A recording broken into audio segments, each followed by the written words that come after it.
You're listening to On Mission with Dr. Matt Davis, a podcast designed to explore the personal mission of everyday leaders. Hear from men and women who are making a difference in their corner of the world and discover what keeps them on mission. Hey, welcome to On Mission. This is actually a side mission, and so it's not quite an off mission, but we are not going to do the normal format today, and John Sheely is on assignment elsewhere, and so I am flying solo in the hosting responsibilities today, but I am really excited about the opportunity to talk with these gentlemen about a recent missions trip experience that we have just returned home from. And so I'm joined today by Taylor Pill, who is amongst the soccer team leadership on campus here and really helped us in leading up this team, and young Mike Davis. The young Mike Davis. Yes, right. That's right. My son and a rising junior here at Maranatha, number 8. Oh, yeah. On the good field. number. Which is a good number number. 1 in your hearts. And so we are looking forward to a good conversation today. We'll take you through some of the pictures and some of the experiences and try and give you a little initiation into a country you probably never heard a whole lot about in the past, and hopefully that'll be of interest to you, and understanding a little bit more about the challenges that believers face around the world. And certainly some of the experiences that we had were very eye-opening in that respect as well. So I guess this picture's worth 1,000 words, so a video. We started out here from the campus at Maranatha, and it was a Monday evening, as I recall. Drove down to Chicago in the Sabercat bus, and it was a little overkill to take the bus all the way to Chicago for 10 of us, but London style. Hey, that's right. When it comes to legroom, better to be looking at it than to be looking for it. And we had a very my brief life layover in Istanbul. It was just over an hour, and we ran through the airport to get to the next gate and worried about our luggage until I think Grant saw them being loaded onto the plane, so everybody felt a little bit better. And after that 11-hour flight, we took another 5-hour flight. So a lot of people don't know where Kyrgyzstan is, and of course it's just due east of Uzbekistan, and of course just south of Kazakhstan, Right. just north of Tajikistan. Right. And we landed at Manas International Airport just north of Bishkek around 1:30 a.m. And was quite a scene. I've got a picture of that I'll show you in just a minute. Drove about 2.5 hours out to Camp Genghis, just south of Tokmak. I know that everyone knows where that is. Up in the mountains, got some amazing views. But it was the middle of the night, so we really didn't know what in the world was going on there.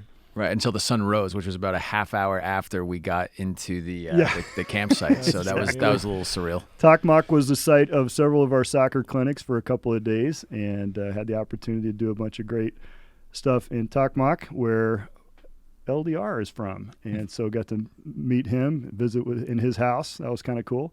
LDR Monkolov, who, fun fact to know and tell, is the last men's soccer player here at Maranatha to have scored at the NCCA national tournament. I'm sure he'd be glad to tell you all about it. He will. Then for a few more days over in Bishkek, and then our long trek home took us back through Istanbul, less than an hour layover on the way home, Less than an hour. and then back to MBU. So just to kind of put you guys back in the frame of mind, this was a picture I took just outside the airport after we landed at 1:30 in the morning. Do you remember that feeling, what you were thinking about when you got out in the parking lot? It's so weird because, like, you've been traveling for, more than 10 hours.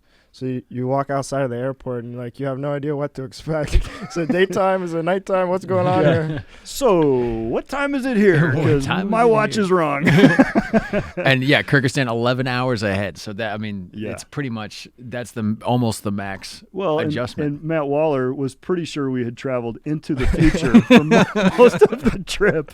And kept wanting to send messages back to his younger self. Actually, we're 2 days ahead of the United States. It took us several days to get him to understand that we didn't actually travel in time. It's just a time zone thing. Which is a funny idea. You can do anything. You can do really, really anything, good or bad. Go back in time, reverse it, tell your former self not to do it. It's an interesting thought experiment. It's an interesting thought experiment, but no, we did not indeed do that. But yeah, it feels crazy because you land and it's middle of the night. And when you left, it's who knows what. So it's like your body is just reeling at that point. Yeah, Oh, you yeah. have no idea what to expect. Well, so. but there's adrenaline and you're excited to be there, so it kind of carries you over. And I felt like the jet lag going that direction was really not that big of a deal. Not that bad. But we've been traveling for a long time. I mean, it was an 11-hour flight just to Istanbul. Then we had that layover, so another, let's say 12, another 5+ hours to there. So we're going 17. Then it was 2.5 out to Camp Genghis. So we're going nearly 20 hours by that time. Yeah. Just in traveling. So Yeah. yeah, and Yeah, your it's dad wild was stuff. with us. He's a trooper, you know. Hey. He was putting me to shame, running laps around the airplane. I mean, he was going.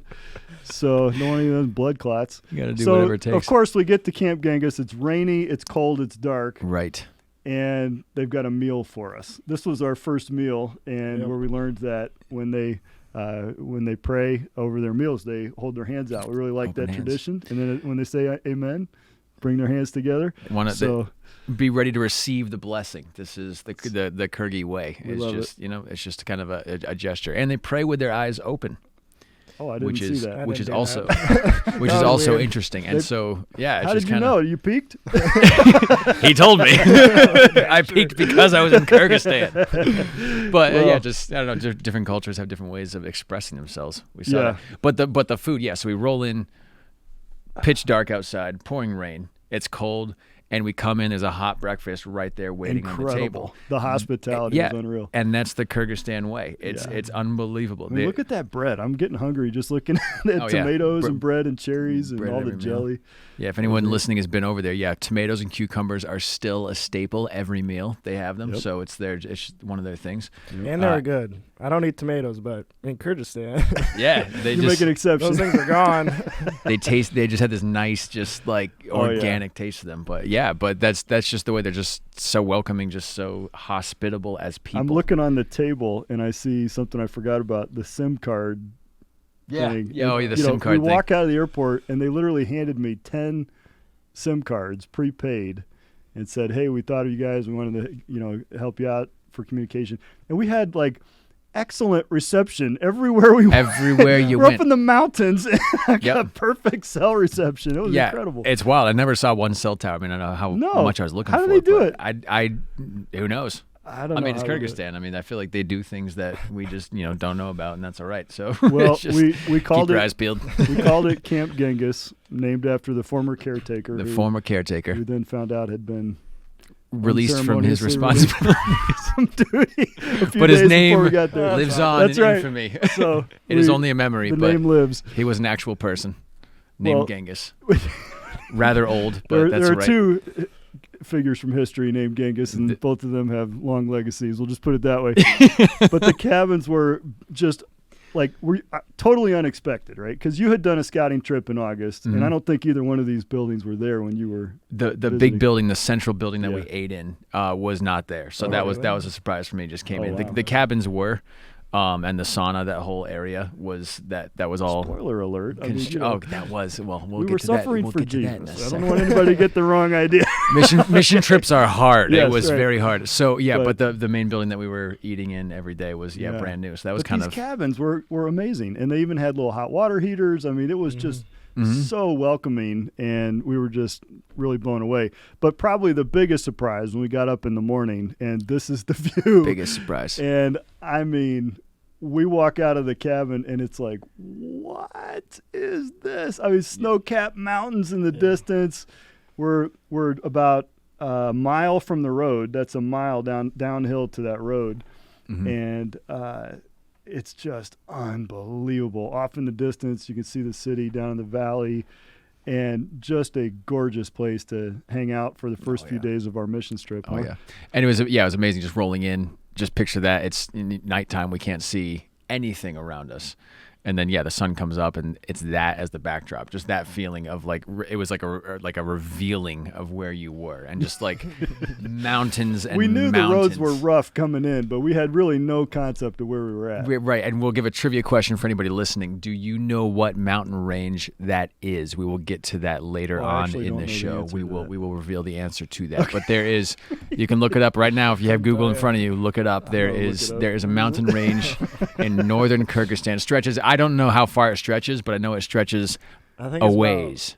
10,000 miles. I'm Is pretty it sure. about 10,000 miles? Yeah, that You're is going a good ways. 10,000? That's what I'm going. Well, It's 25,000 around the whole world, so I don't know. Give or take. the jury's out on that one. Kilometers. Could be kilometers. It could be. I don't Could think that be. helps Slight that difference. Slight difference. So hey, if you have Google in front of you, Now, how far the do first, these mountain ranges the go? first day, which I took this picture the first day, but the first day we also had an interesting experience in our initiation. And Very we interesting were experience. initiated as full status Kyrgyz men now. Yes. And so we have full all the rights and privileges appertaining there too. Correct. There were no elections while we were there, but we could have voted probably. We probably could have voted. Probably. Well, I would, in many cases, I would say we definitely would have voted if we had the chance.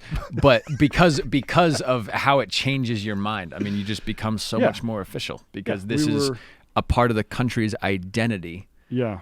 And the initiation involved to you. what? It's very hard to describe, but basically we got some fermented milk and probably about 4 different Four Flavors? 4 different. We'll call them flavors. We'll call it flavors. fermented milk. Who knows what they were flavored with? And yeah, they just had us. Well, that was phase 1. That was they had How would you us- describe the taste Yes. of the? Yeah, so fermented milk? that's a tricky question because there's just so many flavors going on all at once. But I think there is something you can kind of compare it to. It's kind of like drinking like apple cider vinegar, It definitely That's has a fair. kick. but That's fair. but like a dairy version. So like, Yeah, yeah, coats your correct. mouth. Yeah. Correct. Yeah. We can put it this way: when LDR, who was our gracious initiator, Yeah. The lead opened initiator. the milk bottle, Yeah. oh, Oh, he yeah. held it over the side of the railing, opened it, and you hear the right like you would Yeah. for a soda bottle, and out sprays. It was like Pompeii in your hands. It It was fizzed just this, like a Diet Coke with a pack of Mentos going inside. I mean, Yeah, I'm that's like, correct. that's not normal for milk. Yep. So that's really all you need to see. Like, and we knew that we were about to put that in our stomachs, so that was a little, Yeah. a little Well, at home, unsettling. if you've ever forgotten about a carton of milk in the back of the refrigerator and you get it, you go, ooh, oh. Yep. They'd be saying, almost there. Yeah, almost there. Not quite. give it a couple more weeks. Yeah, Couple that's going to more be real weeks. good in a couple of weeks. And they told us it was cow's milk, but they also drink horse's milk. Yeah, which Which- is called hummus, if I'm saying that correctly. But it's I'll let you it's try that. I've been working. Now that I'm a You're Kyrgyz fully, man, fully then I'm initiated Kyrgyz man. Really, I'm just working on my accent. But it's fermented horse milk that they smoke with pine cones. This is an Is that actual what that thing. was? Yeah, I actually got to the last time I went, I saw the process. Big old barrel. Explains a lot. Yeah, and imagine milk fermented, infused with pine cone smoke, and that's a But pretty there good was picture. some gritty stuff in there too, so I feel like they were also adding Yeah, some we other can't tell extra you about flavors. that. See, Well, I he said they paprika dump a or lot of curry. salt in there or something. Salt? Salt and pepper. They put it on everything. Sounds about right. Might as The well. fermented Sounds milk. about right. Well, we were not asking what was in it. We were just drinking what they presented to us and being initiated. And With- then there was some meat involved. There was some meat. Yep, which was do you know what it was, Mike? Actually, what cut from the horse? This is the butcher terms here. Well, I remember not what really it was butcher wrapped terms, in. more like I the don't eater remember terms. that. First of all, it was It was horse. it was horse. Yeah. It was horse tenderloin. Oh, tenderloin. There It you was go. actually the tenderloin. So they were rolling out the Rolls Royce of cuts, if you will, and But I do will. They wrapped it in the intestine. Is that They what that did. was? It And was cooked wrapped. it? Yep. So I don't even know. Just added Imagine, some extra juices in there. But imagine like a beef Wellington, yeah. but a lot thin, raw, like a lot yeah, like raw like thinner, that. and it's just like this rubbery, Yeah. this rubbery. And then I have to entrail go on and the make a outside. comment about the marshmallows because they had this little package of marshmallow-looking Nope. things. But Yep, that was Not that marshmallow. was probably the Those biggest were mistake of the not- trip. If we're that was the biggest mistake of my life up to that point. Because they said, "Oh, you want these?" And then I couldn't back out because I'd made my wife a promise, and so. Let me tell you, it hurts on the way in and it hurts on the way out your nose too because yeah. that was not a good experience. Yep, yeah, there we are. And he says something about marshmallows. 5 minutes later, these words came out of your mouth. Oh, it really feels great coming out your tear ducts. leaning over the side of the railing on the cabin, just like. So we But honestly had no idea what we were in for, but Yeah. we felt much more manly after that. And then, of We course, did. headed We into did. the sauna, which we were trying to do the quick conversion of Celsius to Fahrenheit and discovered it was dangerously hot in It was there. very hot. Yeah. and those guys have techniques of making it even hotter, and it's really really cleansing. Well, I Googled it because like I wanted to know, and basically what I found was that there's like a certain range that most American saunas go to, and when we went in there, it was already at the highest part of the range, and then they go in, they take their towel and they whip it around and dump more water on the heater, so it probably got, I don't know, maybe 10 degrees hotter. Oh yeah, after and that heat it was just crazy. descends down when they do the helicopter thing. Yeah, but for anybody wanting like a nice sensory experience, just imagine this. You go into this flaming hot sauna, which is more like water hot sauna, but that's semantics, right? And it smells like eucalyptus in there because they have this eucalyptus essential they're oils. dumping that on there. Right, they dump on that. So they dump on the water, there's steam in there, and so you get crazy hot for about 10 minutes. Then you walk outside to these snow-capped mountains, and it's about 58 degrees Fahrenheit, something around there. Nice mountain breeze coming down off the snow. Yeah. And you just... But then a Kyrgyz man dumps contrast. a cold bucket of water right on your head. That's true. Got to get that core temperature lowered. They do it the hard way. They do not mess around. You guys were in the first group, and when you guys came out, Mike is dripping with sweat. There's steam just pouring off of his head. I'm like, that's not normal. That can't be good. No, but they cool you down. But like all of that after you have consumed, you've consumed fermented milk. Yeah. Horse tenderloin wrapped in entrail, and then the marshmallows were actually fermented goat cheese balls. Is that what they were? That's what they were. Oh, I'm just now figured that out. So it was kind of like the milk taste. Very but chalky. It was so dry. Yeah, it was like it's like the texture of chalk. I needed with the something taste to wash of whatever it down, he but I described. didn't want to ask for some more of that. yeah, what can you wash it down with? Double whammy. Sauna steam. So that's crazy. Long story short, we were initiated as full initiated. Kyrgyz men. Correct. And Kyrgyzstan is really a country that I would describe as between worlds because it's really kind of a mixture of Soviet-era buildings and monuments. It has an Islamic culture, and so there are mosques pretty prevalent in all the big cities. And then there's an ancient culture as well. I mean, we went to this Maranatha Tower. Mike, you're actually in this picture. Small scale there. And then those are little people at the top of that tower. Yeah. And they literally think this was built in the 13th century. Yeah. And so that's a pretty incredible historic site. It's like a UNESCO World Heritage Site. And the staircase was just about as wide as you'd expect a 13th century staircase to be. Yeah, the It's steps are about- like this high I think and it's this about, narrow. like something like that. Dark. Yeah. Completely dark. Do we know the name of this structure? Maranatha Tower. Oh, you literally said that if I was listening. AKA the Leaning Tower of Tukmuk. Yeah. But it was kind of a nice view from the mountains on the top, which was kind of And nice. I get to the top, and here's Waller literally standing on the wall, on the edge. And I'm going, could you please get down? And there's Hudson trying to get up there, too. And I'm like, get down. Yeah. Now So is not the time for a life-ending injury. we had an opportunity to see a lot of that in terms of the culture. And, legally it's open, but socially it seemed like they're very closed off to the Christian faith or to the gospel message. And in a country with more than 7 million people, there are maybe, they estimate, 50,000 Christians. Yeah. And so the brothers and sisters that we met while we were there were just precious to be able to fellowship with them, hopefully encourage them a little bit, and at the same time, realize what it's like to minister in a place like that. Yeah. And we certainly saw a little glimpse of that. So I guess maybe kind of leading off our conversation about that, how would you describe the people of Kyrgyzstan? Because it was really a kind of an interesting, diverse mix, both from an ethnicity standpoint, but also just from a personal, the way we were treated and some of those things. What comes to mind as we think about the people there? First word for me is relational. Yeah. They prioritize people over anything else. And I got my first tip to that when I went, actually, it was last August on the survey trip. We sat down, me and LDR, and we were out there just to scope out, what kind of a team Maranatha could send, right? So we sat down with the director of a camp, and LDR pulled me aside before we went in, and he said, all right, T, he's like, I know you're going to want to talk about business, but we don't do that here right away. And he's like, just let me take the lead, which was good because I didn't speak Kyrgyz. So I was like, as you will. And so he just shot the breeze with the guy for about an hour.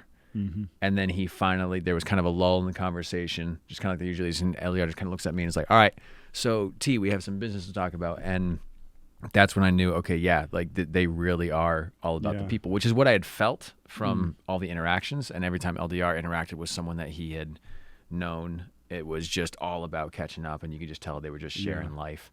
And but that's really what they prioritize, is the people. And I think here in the U.S., like we're big on getting stuff done, achieving. We're big on efficiency. And sometimes people become a means to an end instead of really our focus. Exactly. And that's the last thing you feel when you're over in Kyrgyzstan. Even if they speak totally broken English, they are all about getting to know you right there. And so that just really relational. And we didn't experience this to as full of an extent as we could have, but whenever you go into a home, there is food on the table within about 2 minutes. Yeah. And it's an amazing thing. When I was there with LDR last August, we ate 6 times in one day. And we were feeling good.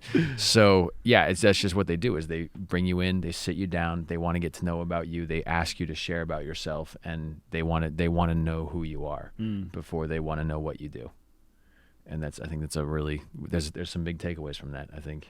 What did you pick up, Mike, from some of the interactions you guys were able to have, maybe even with the soccer players or some of the people you had a chance to get to know?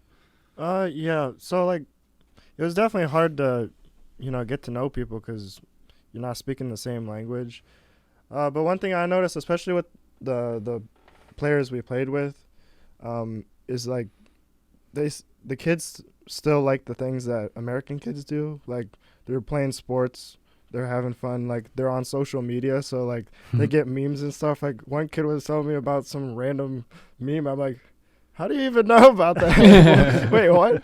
So there's still ways to connect with people, even though like you're on the opposite side of the world, you don't speak the same language. And, that's just something I kind of picked up on. I'm like, oh, like kids still like the same things that American kids like. There's not much difference, even though there's differences in culture and that kind of thing. I met a guy in the market when we were there, and he sells shoes, but he saw that we were Americans, which I don't think was hard for them to figure out. And he immediately started talking to me in very good English. And I asked him where he learned English, and he said the Avengers movies and YouTube. I'm like, okay, well. A lot of people said that, yeah. There we go. Yeah. So, that's a pretty common thing. But they definitely liked talking to us to practice English, but also just to kind of get to know. And it was definitely a relational thing. One thing that was interesting to me that I didn't anticipate was the mix of ethnicities that was represented there. There are sort of native Kyrgyz, which is a more of a what I might think of as a Mongolian. Yeah. There's some Asian from the Chinese influence that's right next door. There's some European, even like from the Russians that are there, and so you have a huge mix of ethnicities, and yet there's pretty good level of chemistry, harmony, amongst the thing. At the churches we were able to visit and amongst the players and all of that, I didn't sense any animosities or hostilities. They love their country, and that's one thing that you pick up on really quickly is they're proud of Kyrgyzstan. Yeah. There's flags everywhere. They love the fact that, the soccer group that we did soccer with, they had the Kyrgyzstan flag on every jersey they had. They wanted that thing front and center. Yeah. And so so no matter who they are, that's just that they're kind of united under the flag is at least the feeling that I got. I mean, you ask a local, they could give you some ways that's wrong, but that's what it feels like. Oh, sure. There's always going to be this group and that group. Yeah, right. I picked up that maybe they weren't so high on Tajikistan, Yeah. Of the 5 stands. Of the 5 stands. Definitely number 5. But they look up to the Cossacks, they're pretty cool. Yeah, right. So let's skip ahead a little bit. We'll come back and talk about some of the soccer related stuff, but let's talk about church ministry a little bit and ministry overall. We had the opportunity to do a couple of very interesting things. And obviously the training aspect was something I got to kind of split off and do with the pastoral workshop on Saturday. You guys were doing a tournament were you still in Tokmak, I think? And I drove over to Bishkek. Yep. Yeah, that's right. And so I had an opportunity to meet with about 10 pastors, and we went through and talked about New Testament local church principles. And I'll tell on myself a little bit. I kind of messed up on that issue that you talked about, the cultural issue. Oh, sure. I walked in. We were 10 minutes late. I felt bad about that. There was some food on the table. The guys, I introduced myself to everybody. It took about 20 more minutes to get the projector going because some dude was fussing with it in the corner and all this. Sure. And so I'm starting to really feel bad because our time is starting to come down, and I'm like on mission, right? Like, I was probably in the mode. Mission? What? Yeah. and when I should have been a little more relational.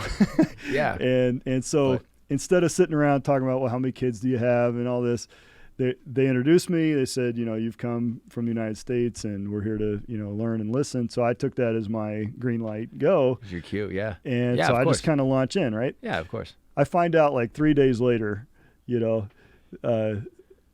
LDR's father, who's a pastor and one of the guys, he's telling me, the guys were a little bit disappointed. They didn't get to know you a little bit more and hear about your family and all these other things. And I'm like, well, I mean, no offense. Who cares? I mean, I wasn't like that. Well, apparently you told them enough because they all knew that I was your son. I never said anything about that. So. I'm sure you didn't. Yeah, but you don't have that mentality as an American. I was just like, go. Especially after you're delayed a half hour. Most of this time. Yeah. And so I'm sure it was fine, but I remembered you telling me that too late. Hey. I should have taken more time to eat with them or something. But best laid plans. We did have a great fellowship, and I'll tell you what my big takeaway from that was: these men are very well trained and very well grounded. And even though I was going over very quickly some pretty important principles, they were right there with me, and they were 100% on board with following Scripture in not just the theological things and the doctrinal things, but also in the practical ways that we operate as a church. And that was very encouraging to me because I had no idea what to expect coming in. And it turns out that the group that came to Kyrgyzstan and led most of those guys to the Lord one generation ago was a Baptist group that came from Germany. Yep. And so we were interested to find out that ended up being their sort of religious legacy, and that they're very well trained. And exactly. So, praise the Lord for missionaries and others that have invested in those guys and their training. So that was very affirming to me. We had the opportunity to take a small gift over on behalf of some of the churches here in the U.S., and this is one of the pastors we had the opportunity to meet up with and deliver the gift. I felt like the Apostle Paul, bringing the collection. It was kind of cool. And but it's fun to join that heritage. Sorry to cut you off, but the cabins that we stayed in, the builder was from Germany, German Baptist, can't move in. His name was German, and his dad, if I'm getting this right, actually, his dad, it might have been his grandpa, translated. It was his dad. It was his dad translated the first Kyrgyz Bible, and that Bible was translated from German into the Kyrgyz language. There you go. And the only reason he was able to do that was the fact that being persecuted, his Christian parents had been taken away when he was a child, and he was raised by Kyrgyz. And so up to that point, the Germans and the Kyrgyz didn't interact. And so the Germans that were there, even the Christians, were kind of in that compound, but they didn't interact at all. And so because his parents were taken away when he was a small child, he was adopted into the Kyrgyz village. They saved his life and his brother. And so he developed a burden for them because of that.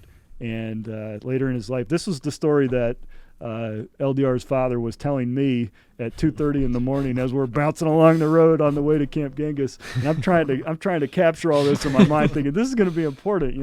This is incredible. And so he just said, you never know what God is doing. Yes. And what a tragedy that was, but it turned into the first real Bible translation in their language. And he said very proudly, we were the first of the stands to have the Bible in our language. Yeah, it's what a great thing to say. Isn't that incredible? Yeah. So after we did the pastoral training thing, we had a youth activity, and as you can see, I mean, teenagers are the same pretty much everywhere. You throw up the camera, somebody's going to do a thumbs up, and somebody's going to do a peace sign. Exactly. And they did. But I got to hear them sing and play, and they had a wonderful time. And so that was pretty cool. We had the opportunity to attend LDR's school's graduation, his high school, and LDR was invited to come and be the keynote graduation speaker. Local kid makes good. Absolutely. And we have no idea what he said, but I'm sure it was good.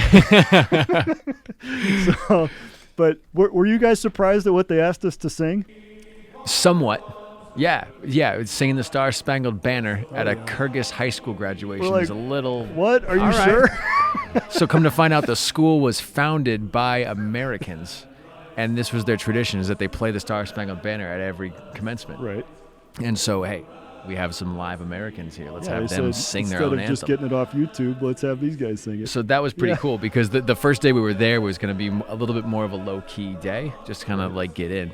But LDR, sits me down that first night we're there, the first morning. He's like, hey, we got this chance to sing the anthem. There's another lesson there, because to me, this is one of my takeaways, and I'm probably jumping ahead on the outline of where we plan to go. But for me, one of the takeaways was to be open to whatever.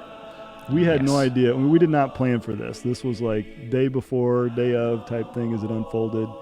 And you never know what doors the Lord's going to open for you to give testimony. And this opportunity led to the next day, Waller, all of us being invited to come to that volleyball tournament in this gym. And Waller was asked to give his Christian testimony.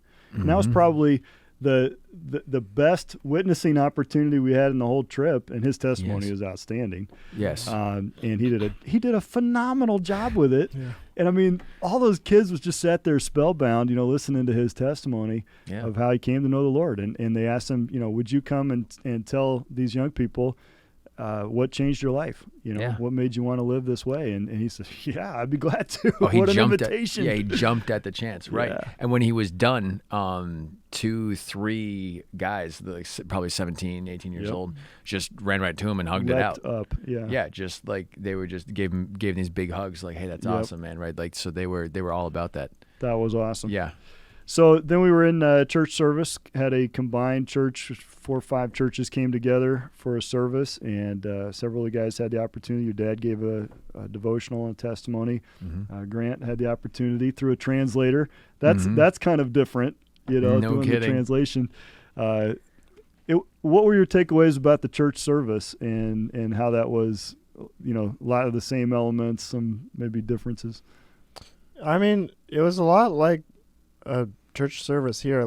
They started off with announcements, I'm pretty sure, although I'm not entirely sure. We didn't know what they were saying. And then, they sang a lot of songs and, testimonies. And obviously, we kind of did the preaching. So, I don't know if that's what their usual is, but. Right.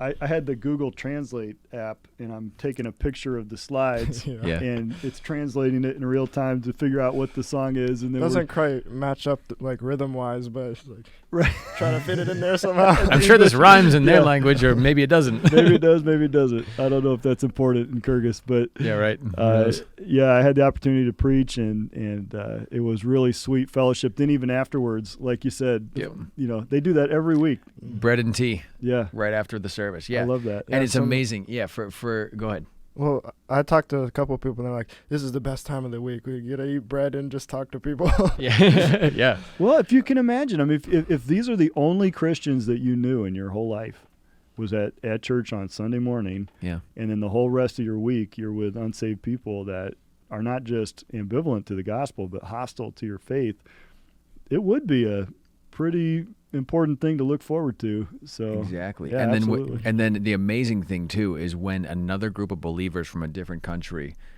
comes in and you get to worship together, it adds a whole new meaning to when you hear that Christ will build his church, and its advance will be so powerful the gates of hell can't stand against it. Well, you sing those songs, and it's every tribe and every tongue represented at the throne. Yeah. And that gives you chills when you think about we're going to see these guys again at the throne of Christ when we were all there gathered together. Yeah, it just gives you a taste. Absolutely. Yeah. So after the morning service, they took us out for a cultural experience, and some of the guys from the team and some of the pastors are with us. That huge Genghis throne-looking thing. This is in the middle of a big yurt. This was kind of a half yurt, actually. Half yurt, but it's a massive half yurt. Yeah, and then they fed us inside, and you sit on the pillows, and they just were bringing out like endless amounts of meat on swords. Oh, and man, it was so good. It Pretty was incredible. so good. Yeah, anybody considering a trip to Kyrgyzstan, which would be one of the most random countries, but the food is phenomenal. I mean, absolutely. we were talking about the horse meat and stuff like that, and the fermented milk. Yes, they have that too, but like everything else, oh man, it's very, very good. Yeah. So yeah, just like That lamb, stuff beef. is more the locals. And I was actually surprised, by the way, that even in like the convenience stores and everywhere, they sell it and guys drink it like. It's like an everyday thing. Yeah, it really This is. isn't It's just almost for special occasions. Yeah, it's like soda. It's like they just That it's and just an energy everyday drinks. thing. That's Yeah, all right. they had. Now, at lunch is where we learned another incredible story about Bible translation. And the fella who is standing in the checkered shirt right next to me in that picture where I'm sitting down and then he's standing right next to me, he's a pastor who is finishing up retranslating the Bible into Kyrgyz from the original languages. So they have an even more reliable version in their language. And, you know, he doesn't speak English, so he starts telling this story. And there were lots of conversations going on at first. And then one by one, as people realized what he was talking about and LDR was translating, it was like everyone was just captivated by this story. He travels to Israel to learn the original languages, spends several years learning Hebrew and Greek, comes back and now is translating the Bible through. So he's finished. He did the Gospels first and then the New Testament. Then he did the Pentateuch, the first 5 books. Then he did Psalms and Proverbs. And now he's working his way through the historical books and the prophecies. And he said he thinks he'll be done in 4 or 5 years. And I'm just, this is incredible. I mean, you're talking to somebody who's translating the Bible for really the first reliable time from the original languages. And, you know, I asked him, I said, how do you view this in the scope of your life's accomplishments? And without question and without hesitation, he says, this is the most important work I'll ever do. I mean, leading souls to Christ and giving them the Word of God is just the most important work any of us could do. And, you know, he just is saying, I hope the Lord will let me live long enough to see it completed. And I think the Lord obviously will.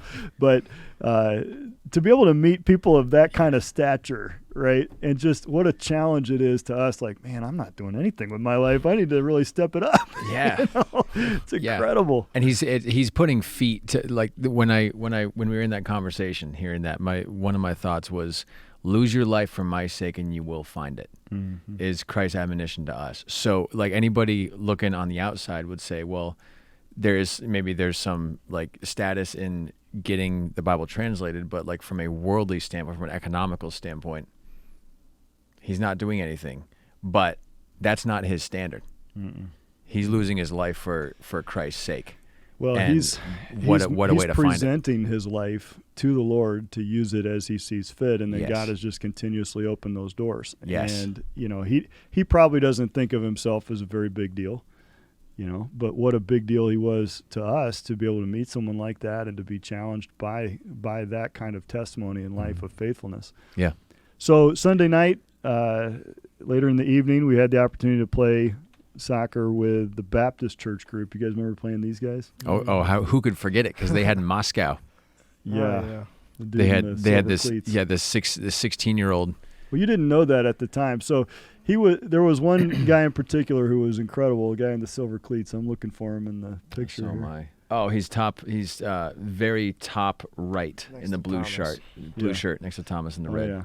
Yeah. So he's 16 years old. I mean, my assessment is that he could play in the MLS.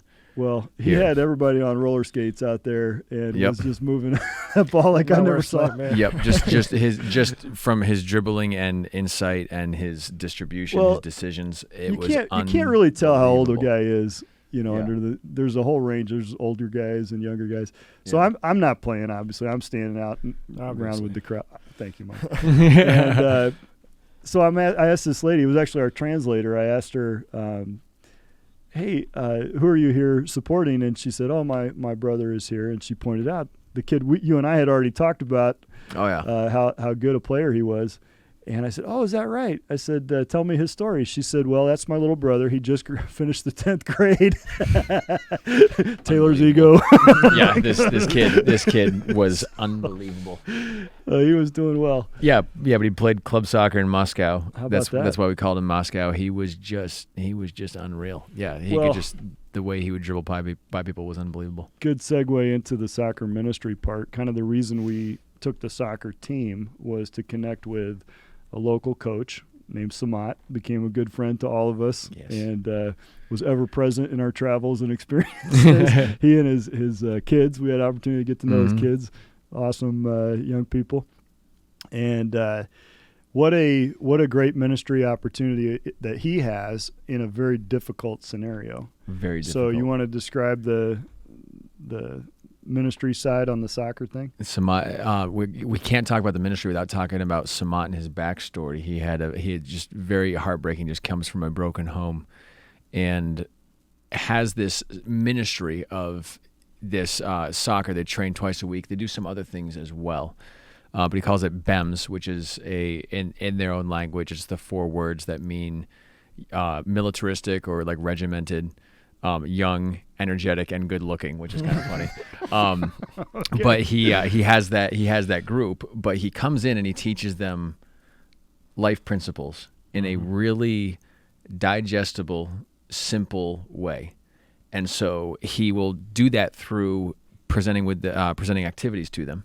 They do them as a group. Usually it's soccer, and they will do other stuff as well. So one of the things that they did last summer was they biked around Lake Issyk, which is roughly 100 miles, all told from what I know. And his whole goal with that activity was to teach them never stop, like always keep going. And of course they would stop and get food, stuff like that. But like their idea was complete the ride. Yeah. That was their whole goal. He would just put them in a situation where they have to show the trait that he's working on. But all these kids come as well from broken homes. So Samat brings them in, and he has an understanding of what they're going through relationally, emotionally, and he will connect with them in a way. Samat's 34 years old. These guys will look to him as a combination of an older brother and a father. And they have someone that understands them. And they have a context that they can relax, be themselves, have some sort of belonging, and have a purpose. And so they just come, and there's trust there, there's love, there's respect. Yeah. They get that from Samat, and they give it to Samat. And so that's the group that we got to do soccer with. So it was like they're so eager. Samat has them well trained. They're like, just they're ready to be doing drills and be organized. They're ready to listen. They're very respectful. Yeah. And that was primarily in Tokmak the first couple of days clinic. And, just to get the cultural side of it, they play a version of soccer called futsal. And whereas in the States you might see a baseball diamond, a basketball court, horseshoe pit, maybe a soccer field or two at parks in a local community, I never saw any kind of park except a futsal field. Like that was the only kind. Yeah. Maybe some ping pong tables. They do like ping pong. Yeah, well, maybe. But but futsal is their pastime. Yeah, it's a field about, I'd say, roughly 50 yards long, maybe 60 for what it's worth, and then it's about 30 yards wide. Smaller goals at each end, roughly like field hockey size goals. And you just play with a ball that's kind of dead a little bit, doesn't bounce as high, 5 versus 5, and you just you go from there. So a lot tighter confines, and footwork is a little more emphasized. Yep. And they love that. And so you guys brought drills over, and Coach Pill had the opportunity to try to bring in new dynamics and games that would help teach them skills. And Samat was over there just like a sponge. I mean, he was writing down everything. Yeah, which is good. And my dad had the tough challenge of coaching through a translator. Yeah. And that is mentally exhausting. So I don't know if anybody has a chance to do that, get ready to speak as simply as you can, but as thoroughly as you can. You have to balance that. You have to always be working through that, and you can't use the same vernacular, the same jargon. Right. Well, and in coaching, there's a lot of psychology and motivation too, and try to convey that through a translator is another level. Oh man, yeah. So you have to choose what you're going to say, and you have to be very selective in doing that. So it can be really exhausting. But Samat was right there, getting the guy's attention, just conveying the information. He was phenomenal. So, Mike, from the soccer guy's perspective, how did you see your role coming into those clinics, and what was your mindset as far as how you could be helpful? Yeah, so I think it helped for me because last summer I helped out with the soccer camp that we did here. So I had an idea like, okay, coaches, he's going to do some of the drills that, we usually do. And, I'll just be there to play with them, help corral them, just show them, how to actually operate and stuff. And I was kind of shocked because, especially when I heard that the first group was kind of younger age range. So I was expecting, a lot of, bad soccer players. It didn't take long. Those kids were, pretty good at soccer, and they had really good footwork and everything. So then I got super nervous because I'm like, oh, no, these little kids are going to torture me out there. But I never saw that happen. Not once. But no, I don't know. It was just cool to play with them because they're good in some areas and obviously not as good in other areas. Sure. And it was cool to try to find those differences and pick up on them so that you can coach them and help them out. That was also difficult because you can't just explain a whole strategy to someone. Yeah, you're doing almost sign language. Okay, So- watch me. Go do this. Now grab them, move them here. Yeah. Exactly. Yeah. Did you start to see it click? I mean, did you feel like there was growth or some progress? I think so, especially just because we were only there for 2 training sessions. With this group, 2 training sessions per Each, group. So there were 4. Yeah, 4 But total. I definitely think I saw improvement. Maybe not in technique and stuff, but more in decision making Understanding and it, yeah. passes that they made. Mhm. There was definitely a change. So we were a little afraid because we heard that the next week we would be traveling to Bishkek and playing with a semi-pro futsal team. Mm-hmm. And there was maybe some miscommunication in the translation of our understanding of what exactly that was. Yeah. Because we're thinking, oh no, these guys are professional futsal players. Yep. We are not, we're obviously the best college soccer team in The United States. the NCCA Division Okay. 2 Yeah. of the North region. Okay, But yeah, probably. ish. But futsal is not our primary game, and these guys play it day in and day out. So I know you guys were a little nervous skill-wise, but then we showed up, and this was the team. It was their 10-year-old team or whatever, under 10. Oh, yeah. And Still nervous. Still nervous. Still nervous. These kids were good. yeah. Yeah. Oh, yeah. Yeah, we were They told. got their uniforms, their numbers, their names are on there. I mean, it was a really sharp operation going on there. On some very good players. Yeah, this club we were told was professional, and what we found out that probably meant was that they have full-time coaches. So from a coaching standpoint, it is a professional team. Well, and it's you go to part do of your a profession. feeder system. Right. It's a full club that goes all the way through mid-20s players. Their U21 team just won the Kyrgyz national championship, which I don't exactly know how that's structured. All I know is they have a sweet-looking trophy, and I saw the picture of the team. They looked good, and they looked fast. They looked the part. So these and just watching these kids play, these were very good kids. They were technical. They understood the game. They understood decisions, understood communication, and just working with them in that context was cool to see them do their thing. Yeah. And give them the help that we could give them, because I think the training we gave them was valuable for them. And then this other picture is, I think, after the tournament maybe that you guys had, or because that's the group we ended up giving some Maranatha T-shirts to. They were pretty happy to get that. Yeah, no kidding. That's Samat's group. That's BEMS. Oh, that's BEMS. Yeah, that's the older BEMS group. on the right. And it's got the core values pyramid on the back, which is another kind of takeaway that we can kind of leave for Samat to use and trying to plant those gospel seeds. Exactly. Yeah. Exactly for further reading, right? That gives Samat a chance to follow up with those boys and say, hey, something different about those guys. Maybe And if you want to know more about the coaching pyramid or the core values pyramid, the Taylor Pill podcast that dropped 3 weeks ago. something like that, season whatever. We walked episode our whatever. way through the whole deal on the video. Yeah. So there's an abbreviated version on the back. It just has the core value stated. Yep. With the accompanying scripture. So it gives them a chance to bring the word into the conversation. So the world famous Coach Pill had the opportunity then to do a coaching clinic with the professional coaches for that program, and they couldn't get enough. I mean, after the first day, they said, "Now, would you come back tomorrow and do a workshop for us?" And Coach was like, "What have I been doing?" I mean, sure.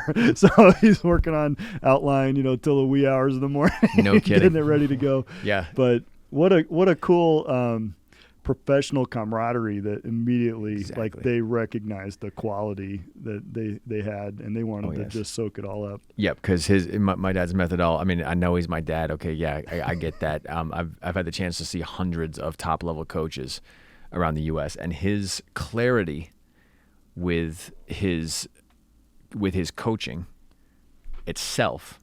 How simply he explains the game for players to play it is brilliant, and then his methodology is good in that everything has a purpose. So it is just so thorough. So he has taken his coaching through his life, and basically, if you can compare it to a nice like a high quality piece of beef, he has trimmed every bit of fat off of that thing, and it's just the good stuff right there, right? So he has a way of communicating it at a professional level that I can tell he's sizing up. Where do I need to put this? Exactly. He can explain it to a kindergartner and little kickers out in the backyard at the church. Yep. Or now he walks in with these professional soccer coaches who are already very accomplished at a high level. Yep. And he can give them what they need. Absolutely. And talk to them at that level in that language. That's quite an expertise. It's quite an expertise, and I think his genius is showed in his simplicity at times. But absolutely, with these coaches, he was teaching them all about how their training environment has to have specificity relating to the game and its key moments, and just everything that entails. Right. And they were so caught up with his instruction alone, the second day, I think we went for a solid 4 hours. Oh yeah. In the classroom. It was long, and they were, now, I mean, some of that's through a translator, I get it, but like it wasn't, I mean, they didn't, a lot of them spoke pretty good English. Like a lot of the things my dad was saying was resonating with them, right? Oh, yeah. The rest of it was through the translator, but it was just a long session. They were right there. Yeah. And I think that's where they had observed the training session where our guys were sort of the mentors for the players, and then Coach Pill was giving them instructions, setting up games and guidelines. Right. And that's where the players were so key in being able to model the proper techniques and get the kids motivated and engaged in it, keep them, watch for those that maybe are on the outside looking in and try to get them engaged. Right. And I was so proud of all of our guys. They worked incredibly hard. You guys played long and hard, and soccer's fun until you have to do it for 8 hours a day. And then you're just going, okay, this is getting really, really tiring.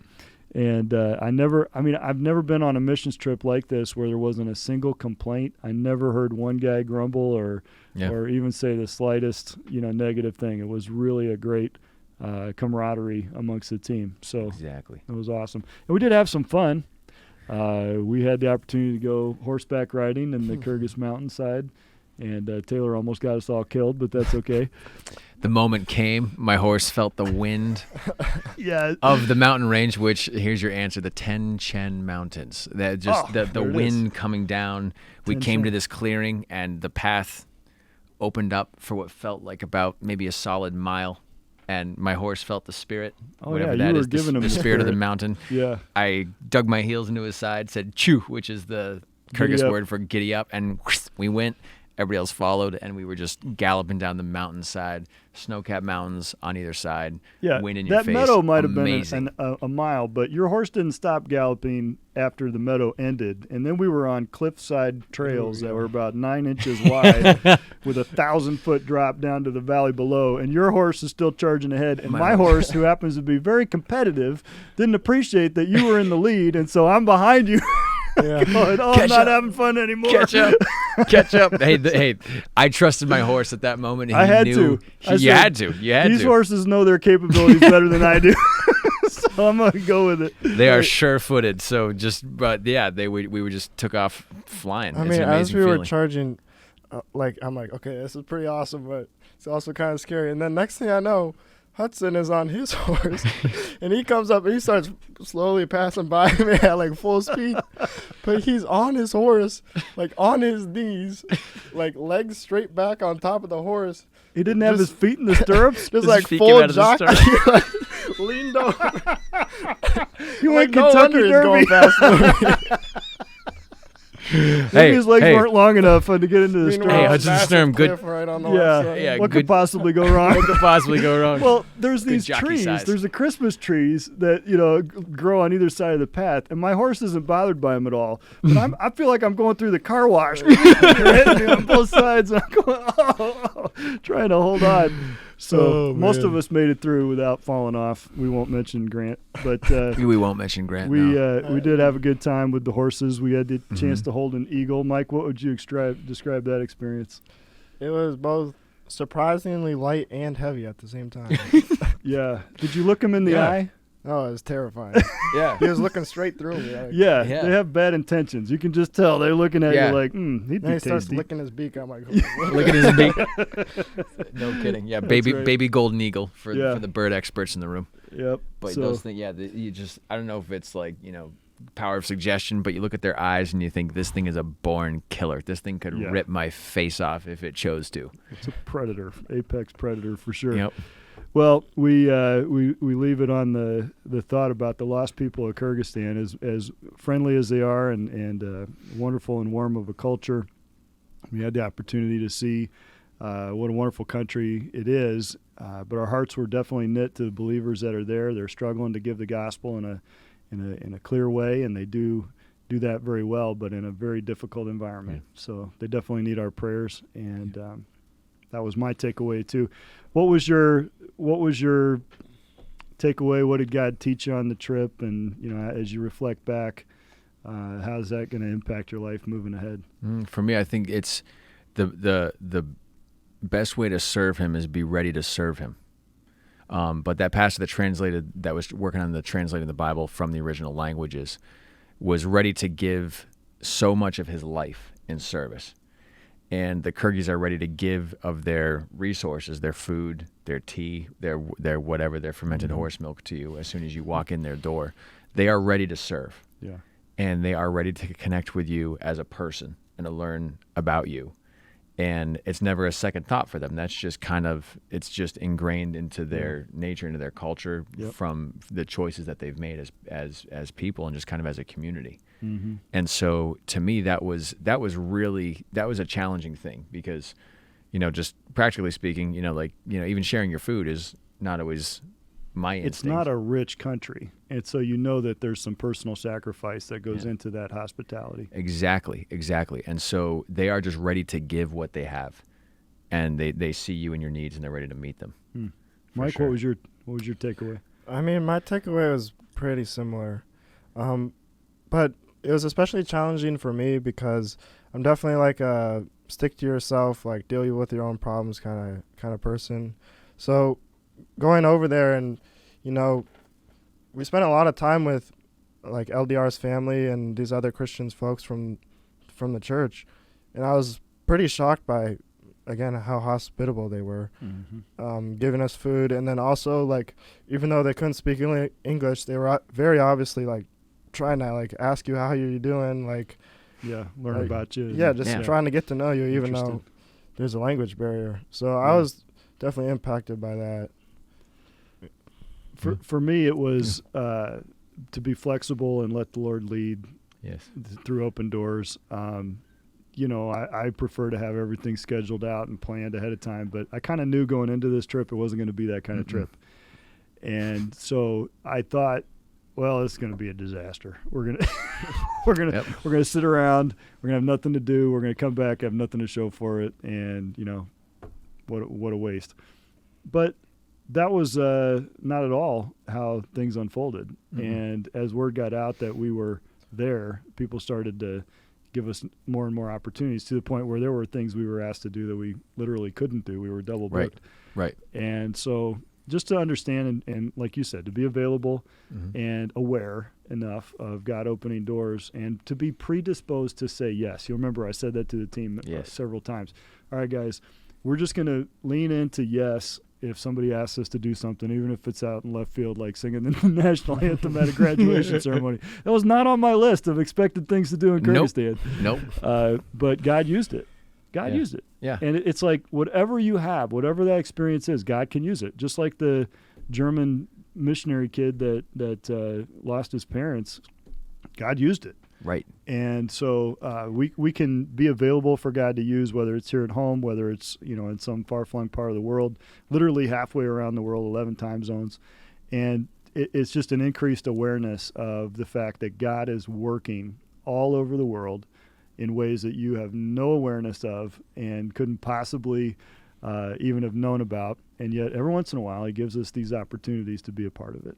Exactly. So, exactly. I think something else though that I kind of picked up on was I didn't really have an idea of what exactly we'd be doing going into the trip. Mm-hmm. Like I knew we'd be playing soccer and like being around church members and stuff. So I was getting a little nervous before because I didn't want to, waste the trip. Right. Like I didn't want to just play soccer in Kyrgyzstan. I wanted to, have an impact there. And I don't think I fully understand how much of an impact I've had yet. Just because I think we won't find out till heaven. Yep. But I definitely left with confidence knowing that it wasn't a wasted trip. And that's especially because of Samat, the guy we've been talking about. And something I learned from him was that sometimes it takes time to build relationships with people in order to share the love of Christ with them. Yep. He's very patient with that, isn't he? Yeah. And I think he's told us, I don't remember for sure, but I think he's told us that he hasn't even really had an opportunity to even share the gospel yet, and he's been doing it for how many years? Well, he's led some of his soccer guys to the Lord, but some of the ones that have accepted Christ have moved on, so he doesn't necessarily have them still there with him. Yeah, and one of the other things he mentioned was that there are some people who are pretty strong Muslims, and so if he does just try to like his patience runs up and he just shares the gospel, well, that might not actually be the best thing because he burns his bridge immediately. Exactly. Yeah. So exactly. I definitely learned sometimes you gotta take your time and be patient and just trust God that His timing is right. Part of our ministry was to build him up, and I remember Coach Pill in the closing meeting saying, "You guys need to ask this guy what makes him different." Yeah. And seek him out, find him in one-on-one, and talk to him about why he's different. Do you ever ask yourself why he's investing in your life, why he cares about you? That's kind of unusual. And so with us just kind of promoting and building him up, it gives him that platform for those young men to come and seek him out over coffee or whatever it is, private opportunity, because then once they open the door, then that gives him the chance to more aggressively share the gospel. So exactly. Yeah, it was a cool experience. I'm glad I went. You guys glad you went? Oh yeah. 100%. Good 100%. investment of a few weeks of your summer, and certainly those that underwrote our expenses, we're so eternally thankful for that. The money that came in was extraordinary, and there are a lot of people that had a hand in praying and supporting the group. And like you said, we'll never know till heaven what all the impact really was. All right, thanks for joining us. This is kind of a side mission, and glad to be able to do that this way. And we'll do a couple of these this summer as opportunities to showcase other things going on in and around the campus. And until next time, this is Matt Davis, and this is the On Mission podcast. Have a great day. Thank you for joining us today. On Mission is a production of Maranatha Baptist University. Subscribe to On Mission on Apple, Google, Spotify, or wherever you listen to podcasts. Don't forget to leave a review, as this will help other growing leaders find these conversations. For information about our guests, previous episodes, and general information about On Mission or MBU, go to mbu.edu/podcast. Join us again next week as we examine what keeps leaders on mission.